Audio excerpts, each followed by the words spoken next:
नमस्कार। हमारा देश और पूरा विश्व आज कोविड-19 की चुनौती का सामना कर रहा है। कोविड-19 अभी खत्म नहीं हुआ है। ऐसे में हमारा फर्ज है कि हम सतर्क रहें। इसलिए जब तक दवाई नहीं तब तक कोई ढिलाई नहीं। कोरोना से बचाव के लिए जरूरी है नियमित रूप से हाथ धोना, मास्क पहनना और आपस में उचित दूरी बनाए रखना।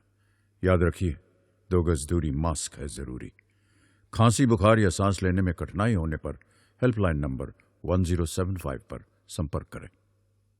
विद्यार्थियों, क्लास 12 आप समझ रहे हैं रे ऑप्टिक्स, किरण प्रकाश की, उसका आज पार्ट 2 हम समझने जा रहे हैं।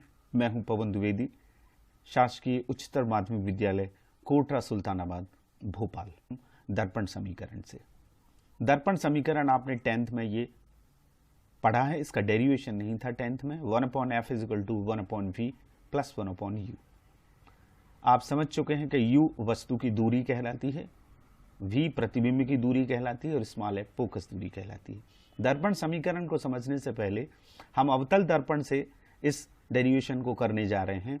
तो सबसे पहले हम एक स्थिति को समझ लेते हैं जब अवतल दर्पण के सामने वस्तु अनंत और वक्रता केंद्र के बीच में स्थित हो। 6 स्थितियां अवतल दर्पण की होती हैं जिनमें प्रतिबिंब बनते हैं। उनमें से दूसरी स्थिति का प्रतिबिंब रे डायग्राम किस तरह से बनता है उसको हम पहले समझ लेते हैं, फिर उसी के माध्यम से हम दर्पण समीकरण को निकालेंगे, उसका व्यंजक निकालेंगे। तो ये स्थिति क्या है? 6 स्थितियों में से दूसरी स्थिति है। ये एक अवतल दर्पण है, ठीक है। अवतल दर्पण के सामने एक वस्तु ए बी रखी हुई है जो कि वक्रता केंद्र से परे है, या हम ये कह सकते हैं अनंत और वक्रता केंद्र के बीच में स्थित है। तो इससे प्रतिबिंब कैसे बनता है? ये मुख्य अक्ष है, ये फोकस है, ये वक्रता केंद्र है। मुख्य अक्ष के समानांतर आने वाली प्रकाश की किरण दर्पण से परावर्तन के बाद नियमानुसार फोकस से होकर चली जाती है। दूसरी प्रकाश की किरण वक्रता केंद्र सी से होकर जाती है, और जो वक्रता केंद्र सी से होकर जाती है नियमानुसार वो उसी मार्ग से वापस लौट जाती है। ये दोनों यहां प्रतिच्छेद करती हैं, यहां वस्तु का प्रतिबिंब बनता है ए डैश बी डैश। बी का प्रतिबिंब बी बिंदु का बी डैश और ए का ए डैश, यहां लंब डाला जाए तो ए बी का प्रतिबिंब ए डैश बी डैश होता है, जो कि वक्रता केंद्र और फोकस के बीच में बनता है, ठीक है। इसी डायग्राम से हम दर्पण समीकरण को निकालेंगे। यह वास्तविक बनेगा, उल्टा बनेगा और वस्तु से छोटा बनेगा। तो देखिए, ये हमारा डायग्राम जिसको आप समझ चुके हैं कि इस तरह से इसमें प्रतिबिंब बन रहा है सी और एफ के बीच में। हमने ये मान लिया कि एमपीएन, यहां से डेरिवेशन आप शुरू करेंगे। एमपीएन एक अवतल गोलीय दर्पण है। ए बी इसके मुख्य अक्ष पर वस्तु रखी हुई है, ए डैश बी डैश उसका प्रतिबिंब है। हमने यहां से डी से मुख्य अक्ष पर एक लंब डाला है डी क्यू। तो ध्रुव से इस पी से, सारी दूरियां ध्रुव से नापी जाती हैं, पी से इस वस्तु की दूरी क्या होगी? पी ए होगी। इसको हम कहेंगे -u, क्योंकि ये चिन्ह परिपाटी है कि ध्रुव से बाईं तरफ आप जितनी दूरियां नापेंगे, यानी आपतित किरण की विपरीत दिशा में जितनी दूरियां नापी जाती हैं वो ऋणात्मक होती हैं, और ध्रुव से सारी दूरियां नापी जाती हैं। तो पी ए = क्या हो जाएगा? -u। ध्रुव से इस प्रतिबिंब की दूरी पी ए डैश होगी -v। वक्रता त्रिज्या P से C के बीच की दूरी PC बराबर होगा -r, और फोकस दूरी PF है, ये होगी -f। ये हम चिन्ह परिपाटी से इतनी चीजों को हमने लिख लिया, ठीक है। अब आप देखें कि यहां आपको 2 ट्राइंगल दिख रहे हैं, एक ABC और एक A'-B'-C। ये दोनों समरूप हैं। ये समरूप का निशान बना हुआ है, त्रिभुज ABC समरूप त्रिभुज A'-B'-C। समरूप क्यों? 10th में आपने प्रमेय में पढ़ा है, यदि 2 त्रिभुजों के 2 कोण बराबर होते हैं तो वो समरूप होते हैं। कोण समरूपता कहलाती है। ये 90 डिग्री का ए पर बन रहा है, ए डैश पर 90 डिग्री का बन रहा है। ये शीर्षाभिमुख कोण है। ये दोनों रेखाएं एक दूसरे को प्रतिच्छेद कर रही हैं, आमने सामने के कोण बराबर हैं। इसका मतलब है कि ये जो ए बी सी ट्राइंगल है, ये A dash B dash C triangle के समरूप है। और समरूप जब त्रिभुज होते हैं तो उनकी संगत भुजाओं का अनुपात बराबर होता है, अनुपात बराबर होगा। लंब बटे लंब बराबर आधार बटे आधार बराबर कर्ण बटे कर्ण। ये समरूपता का अर्थ है, आपने 10th में पढ़ा है। तो हमने जब इनको दोनों को समरूप किया तो हमने इस त्रिभुज का लंब लिया ए बी और इस त्रिभुज का लंब ए डैश बी डैश, तो लंब बटे लंब A B upon A dash B dash. आधार इसका क्या है, ए बी सी त्रिभुज का सी ए, तो सी ए, और इसका आधार क्या है ए डैश सी, तो सी ए अपॉन ए डैश सी, ये हमारा समीकरण एक आ गया। अब देखिए ये हमने लंब डाला था डी क्यू, तो हमारा एक ट्राइंगल है डी क्यू एफ और एक है ए डैश बी डैश एफ, ये दोनों भी समरूप हैं। वही कहानी यहां भी है, दो कोण इनके बराबर हैं इसलिए समरूप हैं। तो इसका लंब डी क्यू बटे इसका लंब A dash B dash, D Q बटे ए डैश बी डैश बराबर इसका आधार क्यू एफ और इसका आधार ए डैश एफ या एफ ए डैश हम लिख सकते हैं, ये दोनों बराबर होंगे। ठीक है, अब आप ये डी क्यू को देख रहे हैं, ये इसके सामने है, ये एक आयत है बी डी क्यू ए या ए बी डी क्यू, ये क्या है, एक आयत है। ये आयत के आमने सामने की भुजाएं हैं और आयत के आमने सामने की भुजाएं क्या होती हैं, बराबर होती हैं। तो डी क्यू के बराबर हम क्या रख सकते हैं, ए बी, और ये डी बिंदु ध्रुव पी के अत्यंत समीप हो, यानी इसका द्वारक छोटा हो, जो कि f इक्वल टू आर बटे 2 में भी हमने माना था। द्वारक छोटा होगा तो ये क्यू एफ ये बिल्कुल फ्लैट होगा, तो ये क्यू एफ पी एफ के बराबर होगा। तो हम दो चीजों को यहां पर मान रख देंगे, डी क्यू की जगह हम ए बी लिख देंगे और क्यू एफ की जगह हम लिख देंगे पी एफ। तो हमारा इक्वेशन हो जाएगा A B upon A dash B dash equals to P F upon A dash F, ये ए डैश एफ। ठीक है, अब आप समीकरण 1 और 2 को देखें। समीकरण 1 और 2 के LHS बराबर है, यहाँ A B upon A dash B dash है, यहाँ A B upon A dash B dash है, लिहाजा ये वाला जो हिस्सा है RHS इसका और इसका RHS बराबर होंगे, यानी हम लिख सकते हैं P F upon A dash F is equal to C A upon A dash C. अब देखिए इसमें हमको मान रखना है, लेकिन हमारे पास जो चिन्ह परिपाटी से मान है इनको देखें सबको, तो केवल पी एफ का मान है स्मॉल एफ। तो हम इनको जब हम मैथमेटिक्स जानते हैं तो हम इनको उन टर्म्स में चेंज कर सकते हैं जो वैल्यूज हमें पता हैं। तो हम कैसे चेंज करेंगे, जरा इस चीज को आप गौर से समझ लें। पी एफ की जगह तो पी एफ आया, अब ए डैश एफ देखिए आप डायग्राम में ये है, यदि हम पी ए डैश में से पी एफ को घटा दें तो ए डैश एफ आ जाएगा। तो हमने पी ए डैश में से पी एफ को घटा दिया। अब यहां आप देख रहे हैं सी ए है, सी ए की वैल्यू हमको निकालना है। सी ए कहां है, ये है सी ए। पी ए में से यदि इतना हिस्सा पी सी हिस्सा, पी से ए तक ये दूरी है, पी सी हिस्सा हम इस दूरी में से घटा दें तो हमारे पास ए सी आ जाएगी। तो ए सी की जगह हम लिख सकते हैं P A minus P C. अब देखिए ए डैश सी है, यहाँ ए डैश सी ये है, यहां से अंत तक लीजिए तो पी सी में से आप पी ए डैश को घटा दीजिए, पीसी में से पी ए डैश घटा देंगे तो ये ए डैश सी का मान आएगा। तो ये वैल्यूज हमने रख दी, यानी अब ये हमारा समीकरण उस फॉर्म में आ गया जो मान हमारे पास हैं। हमारे पास पी ए का मान भी है, हमारे पास पी सी का मान भी है, हमारे पास पी ए डैश का मान भी है। वो वैल्यूज हम रख देंगे जो हमने सबसे पहले आपको बताई थी। पी ए की वैल्यू है वस्तु की दूरी, पी ए डैश है प्रतिबिंब की दूरी, पी सी है वक्रता त्रिज्या माइनस आर और पी एफ है माइनस एफ। ये वैल्यूज अब तक हमने जो किया वो ये था, हमने यहां पर समीकरण 4 में ये वैल्यूज रखी। पी एफ की जगह वैल्यू क्या है, माइनस एफ है। यहां पी ए डैश की वैल्यू माइनस भी है, ये माइनस लगा है, ये हमने माइनस लगाया। पी एफ की वैल्यू फिर रखी माइनस एफ, पी ए की value minus U, P C की वैल्यू माइनस आर, ये वाला माइनस ये लगा हुआ है, पी सी की वैल्यू फिर minus R, P A dash की माइनस बी। इसको सॉल्व कर लीजिए, जहां जहां दो माइनस हैं वहां प्लस हो जाएगा। देखिए यहां नीचे वी प्लस एफ आएगा, यहाँ u प्लस कैपिटल आर आएगा, यहाँ r प्लस वी आएगा। तो ये इक्वेशन हो जाएगा इस तरह से, minus F upon minus V plus F, यहाँ आएगा minus U plus R upon minus R plus V. अब इसका तिर्यक गुणा कर लीजिए, तिर्यक गुणा करेंगे तो माइनस आर का एफ में गुणा किया तो प्लस आर एफ आएगा, ये वी का माइनस एफ में गुणा हुआ तो माइनस वी एफ आएगा। यहां गुणा करिए, माइनस यू का माइनस वी में करा तो प्लस यू भी आएगा, फिर माइनस यू का हमने एफ में किया तो माइनस यू एफ, आर का हमने माइनस वी में किया तो माइनस आर भी, और आर का एफ में किया तो आर एफ आ गया। ठीक है, आप ये कर सकते हैं कि इस आर एफ से इस आर एफ को आप कैंसिल कर दीजिए। ठीक है, बाकी यू भी को इसी तरफ रहने दीजिए, बाकी सबका पक्षांतर कर लीजिए। तो यू एफ जब इस तरफ आएगा तो प्लस का हो जाएगा, आर भी जब इस तरफ आएगा तो प्लस का हो जाएगा, इस तरफ यू भी बचेगा। अब आप एक चीज जानते हो, आर जो है वो 2f के बराबर होता है, वक्रता त्रिज्या फोकस दूरी की दुगनी होती है, या गोलीय दर्पण की फोकस दूरी वक्रता त्रिज्या की आधी होती है। तो r बराबर 2f हो गया। तो इस इक्वेशन में r की जगह हम क्या लिख देंगे, 2f लिख देंगे। तो हमारा समीकरण हो जाएगा u भी, इस u भी को हमने इस तरफ कर लिया, माइनस vf, ये माइनस है, minus vf plus uf plus 2f भी, ये 2f मान रखा है इसका। अब 2f भी में से ये एक f भी, ये माइनस का है, यहां देखिए आप, ये माइनस है, तो 2f भी में से एक vf जाएगा, तो क्या आ जाएगा, vf बचेगा। तो u भी बराबर uf प्लस एफ भी। इस पूरे समीकरण में इतना जो बचा, इसमें uvf का भाग दे दीजिए।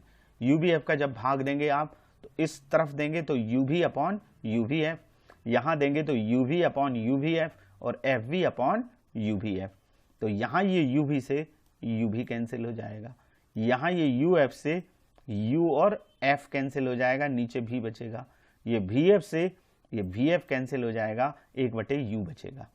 ठीक है, तो हमारा फाइनल जो आ गया वो आ गया 1/f is equal to 1/v plus 1/u। इसको हम कहते हैं दर्पण समीकरण। इस तरह से हमने दर्पण समीकरण को प्रूफ कर दिया। ठीक है, अब हम बात करते हैं रेखीय आवर्धन की। देखिए, आपने देखा होगा 6 स्थितियां आपने पढ़ी होंगी। तो वस्तु जब दर्पण के सामने रखी होती है तो उसका प्रतिबिंब बनता है। अवतल दर्पण में सारे प्रकार के प्रतिबिंब बनते हैं, वास्तविक भी बनते हैं, आभासी भी बनते हैं, छोटे भी बनते हैं, बड़े भी बनते हैं, बराबर बनते हैं। उत्तल दर्पण में लेकिन छोटे प्रतिबिंब बनते हैं और सीधे बनते हैं। आपने ये भी समझ लिया है कि जो सीधे बनते हैं वो आभासी होते हैं, जो उल्टे बनते हैं वो वास्तविक होते हैं। तो प्रतिबिंब की लंबाई या ऊंचाई, साइज, और वस्तु की साइज के अनुपात को गोलीय दर्पण का रेखीय आवर्धन या लीनियर मैग्निफिकेशन कहते हैं। ठीक है, इसको नोट कर लिया जाए। प्रतिबिंब की लंबाई या ऊंचाई, वस्तु की लंबाई और ऊंचाई के अनुपात को हम क्या कहते हैं, रेखीय आवर्धन, साइज के अनुपात को।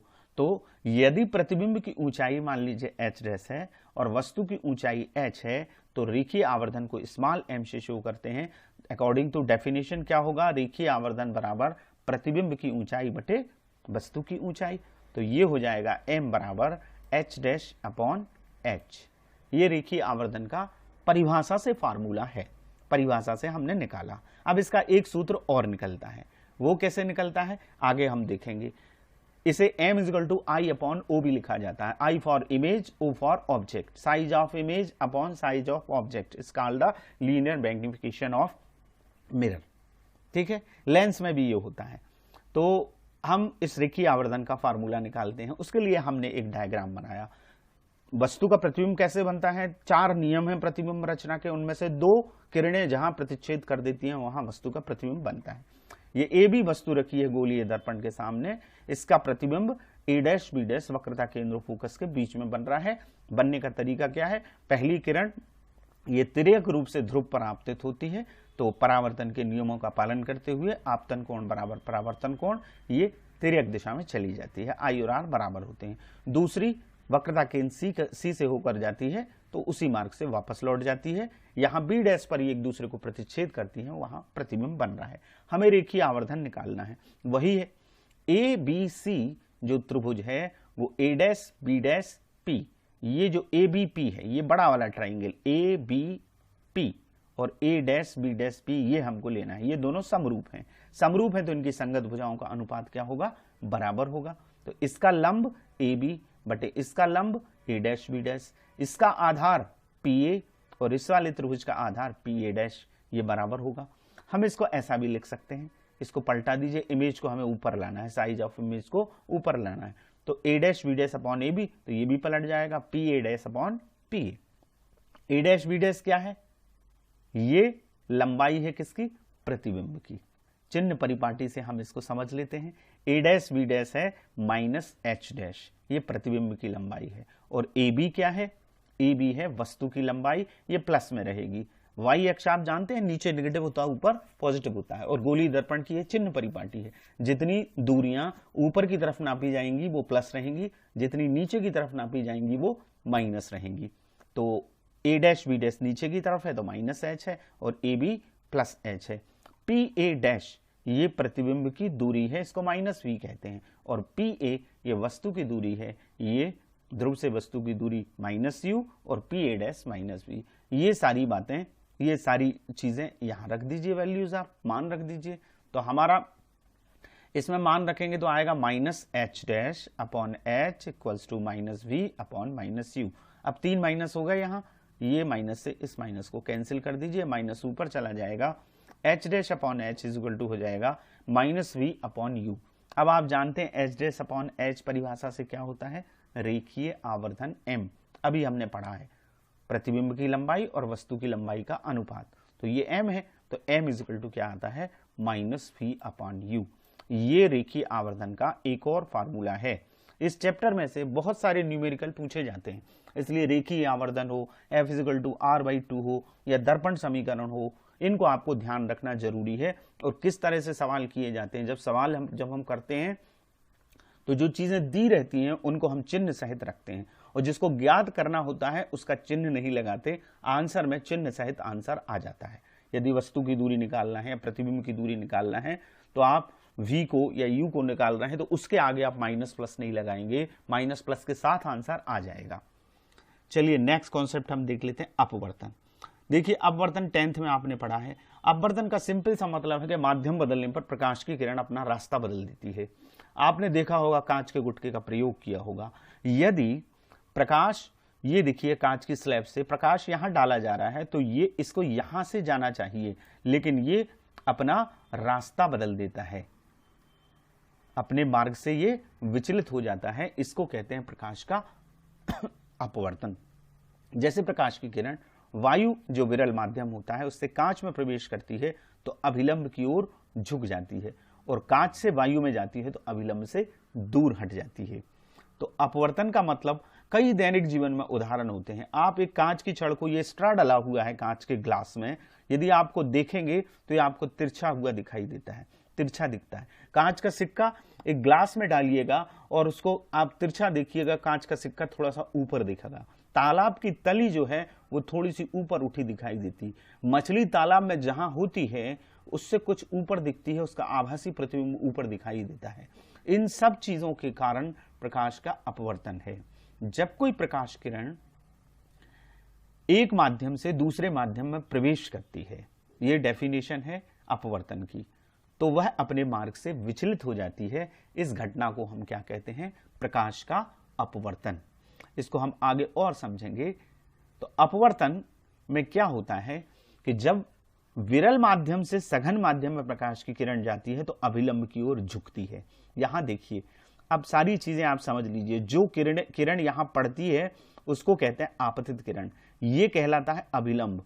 जो अभिलंब की तरफ झुकी विरल से सघन में जाने पर यह अपवर्तित किरण है।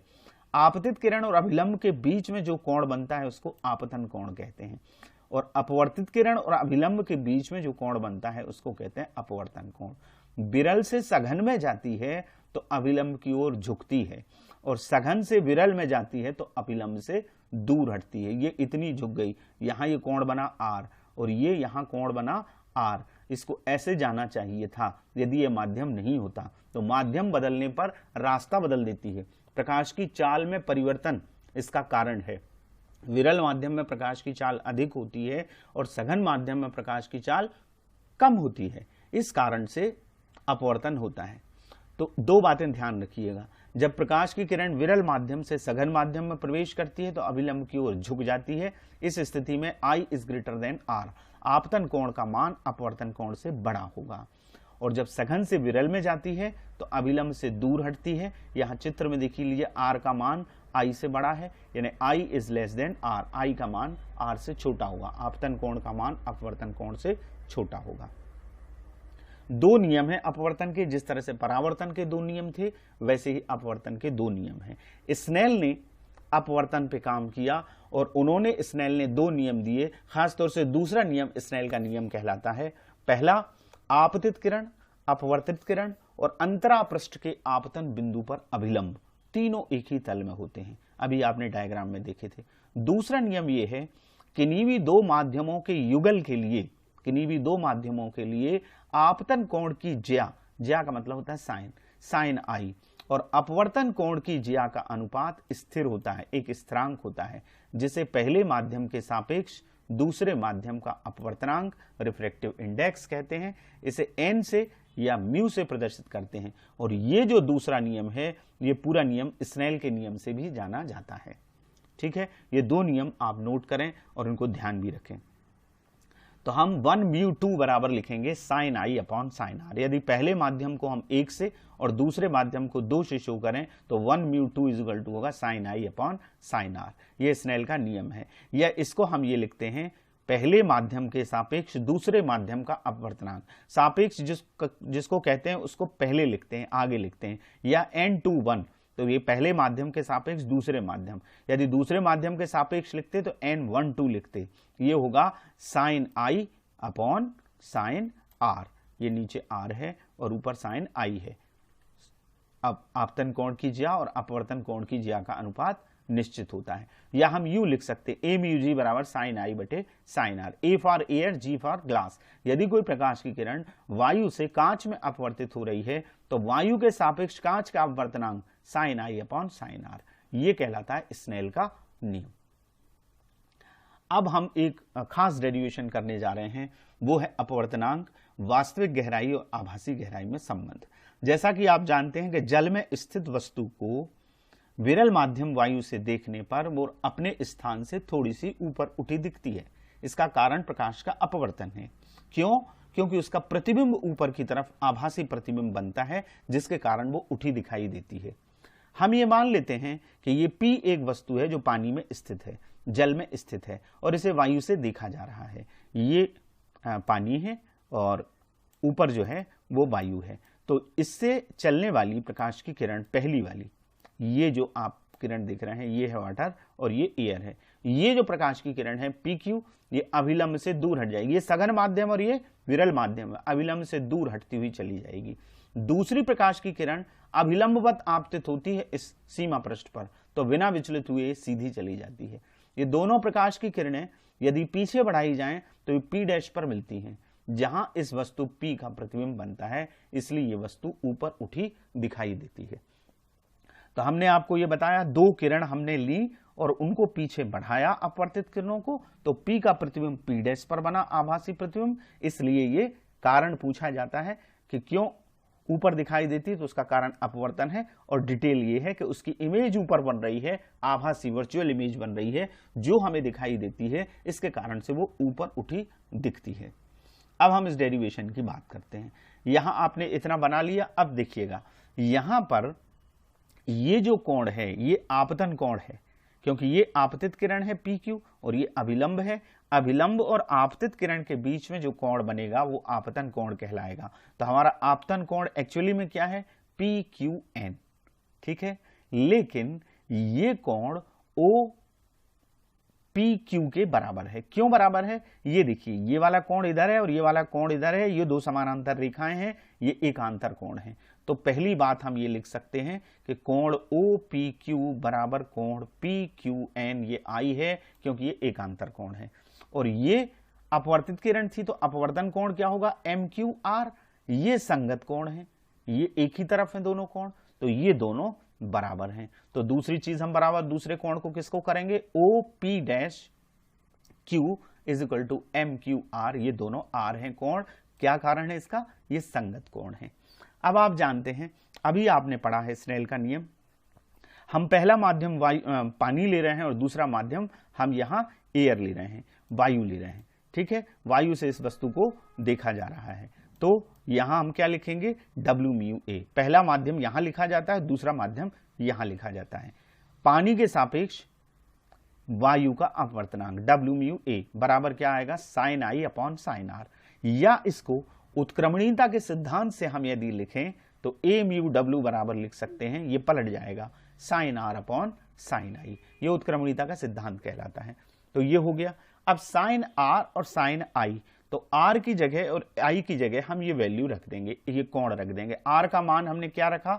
OP डैश Q, ये वाला OP डैश Q, ये आर का मान। आई का मान कौन सा? ये OPQ। ये हमारा समीकरण 1 हो गया। अब इन दोनों त्रिभुजों से हम साइन OP डैश Q और साइन OPQ की वैल्यू निकाल लेंगे। कौन सा त्रिभुज लेंगे इसको निकालने के लिए? यही त्रिभुज OP dash Q। Sine theta आप जानते हैं लंब बटे कर्ण होता है। तो कोण के सामने की भुजा लंब, कोण ये है, इसके सामने की भुजा लंब ओ क्यू होगी और कर्ण क्या होगा पी डैश क्यू। तो ये लंब बटे कर्ण sine O P dash Q की वैल्यू आ गई। अब ये वाला त्रिभुज ले लीजिए O P Q, O P Q में हम साइन ओ पी क्यू निकाल लेंगे। इसके सामने की भुजा भी लंब यही है ओ क्यू, लेकिन कर्ण क्या है पी क्यू, ये वाला कर्ण है। तो ये आ गया, ये दोनों मान आ गए, ये sine O P dash Q का, ये साइन ओ पी क्यू का, ये दोनों मान समीकरण 1 में हम रख देंगे। समीकरण 1 में ऊपर ये आएगा O Q upon P dash Q, नीचे आएगा इसकी जगह O Q upon P Q. ये बटे के नीचे बटे है तो ये पलट जाएगा, पलट जाएगा तो हमारे पास आएगा O Q upon P dash Q into P Q upon O Q. इस ओ क्यू से ये ओ क्यू कैंसिल हो जाएगा, ठीक है। तो ऊपर आ गया पी क्यू, नीचे आ गया P dash Q, P Q upon P dash Q. अब देखिए पी क्यू, यदि इसको यहां से ना देख के इस अभिलंबवत दिशा से देखा जाए, अब तक जो हमने किया वो हमारे पास इतना आ गया, ठीक है, यहां तक हम आ गए P Q upon P dash Q. यदि वस्तु को अभिलंबवत दिशा से देखा जाए, इस दिशा से देखा जाए, यानी ये क्यू बिंदु इस ओ से संपाती हो, ये क्यू बिंदु यहां आ जाए, तो ये दोनों भुजाएं जो हैं पी क्यू और पी डैश क्यू, ये पी ओ और पी डैश ओ के बराबर हो जाएंगी। यानी क्यू बिंदु ओ के अत्यंत निकट होगा, तब क्या होगा P Q is approximate equal to, लगभग बराबर होगा पी ओ के। ये जो पी क्यू, इस लाइन को हमने ऐसा कर दिया, इसके ऊपर कर दिया, इसके ऊपर कर दिया, तो ओ और क्यू पास पास हो गए। तो ये जो पी क्यू है ये लगभग किसके बराबर हो गया पी ओ के, और पी डैश क्यू लगभग बराबर हो जाएगा पी डैश ओ के, ठीक है। तो यहां पी क्यू की जगह हम लिख देंगे पी ओ और पी डैश क्यू की जगह हम लिख देंगे पी डैश ओ। अब ये देखिए चित्र में, ये जो पी ओ है ये वास्तविक गहराई है और ये जो पी डैश ओ है ये आभासी गहराई है। ए म्यू डब्ल्यू बराबर एच अपॉन एच डैश हम लिख सकते हैं। पी ओ का मान है एच और पी डैश ओ का मान है एच डैश। इसका मतलब है सघन माध्यम का अपवर्तनांक वस्तु की वास्तविक गहराई और आभासी गहराई के अनुपात के बराबर होता है।